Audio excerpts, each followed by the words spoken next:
ഒരു വയസ്സായ ആൾ വന്നിട്ട് ഇവൻ്റെ അടുത്ത് നീ ഒരു കപ്പൽ ഉണ്ടാക്കണം, ഇവിടെ വലിയൊരു സുനാമി വരാൻ പോവാണെന്ന് പറയുന്നു. ഇവ അതൊന്നും വിശ്വസിക്കാതെ അടുത്ത ദിവസം പണിക്ക് പോയിട്ട് വീട്ടിൽ വന്ന് നോക്കുമ്പോൾ കുറേ മരക്കഷ്ണങ്ങളൊക്കെ നോക്കിയാൽ ഇവൻ വീട്ടിന് മുമ്പത്ത് കൊണ്ടുവന്ന് വെക്കുന്നു. ഇവൻ നോക്കിയാൽ എന്തിനാ ഇവിടെ വെക്കുന്നു ചോദിച്ചതും ആ വയസ്സായ ആൾ പറയുന്നു ഞാനാണ് ഇവിടുത്തെ ദൈവം, നീ ഇവിടെ ഉണ്ടാക്കണം അല്ലെങ്കിൽ കുറേ ജീവൻ പോകും പറഞ്ഞതും ഇപ്പോൾ അത് സീരിയസ് ആയി എടുത്തിട്ട് നോക്കിയാൽ അവിടെ കപ്പൽ ഉണ്ടാക്കാൻ തുടങ്ങുന്നു.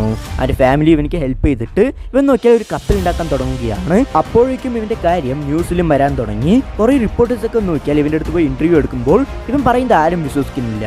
പക്ഷെ നോക്കിയാൽ കുറേ അനിമൽസും ബേർഡ്സും ഇവനെ ഹെൽപ്പ് ചെയ്യാൻ തുടങ്ങി. എന്നിട്ടും നോക്കിയാൽ ആരും ഇവനെ വിശ്വസിക്കുന്നില്ല. പക്ഷെ ഇവൻ്റെ കപ്പലൊക്കെ നോക്കിയാൽ അവസാനം ഉണ്ടാക്കി കഴിഞ്ഞു. ആ സമയത്ത് നോക്കിയാൽ ഒരു ദിവസം പെട്ടെന്ന് കാർമേഘമൊക്കെ വന്ന് മൊത്തം ഇരുട്ടാകുകയാണ്.